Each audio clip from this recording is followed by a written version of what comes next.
In this video, I'm going to give you the answer of this question. The question is, germ theory replaced which ancient Greek medical theory? When I give you the answer of this question, the correct answer of the question is humorism. Well, that's the answer for the question. Hi, thank you so much for watching this video. If you find this video is very useful, you can help this channel to grow by subscribing this channel. Please this subscribe button and don't forget to like this video.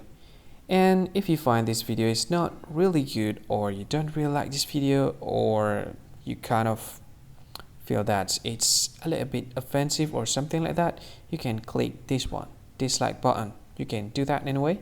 And if you want to share this video with your friend, you can share it by clicking this share button, and you can share it to any social media that you wish that is currently available at this time, like Facebook, Twitter, LinkedIn, and many others, right?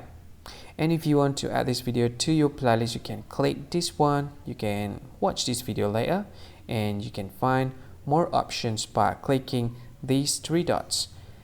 And yeah, don't forget to subscribe. I think that's all of it. Thank you so much for watching this video, and see you again in another video. Bye bye. See you again.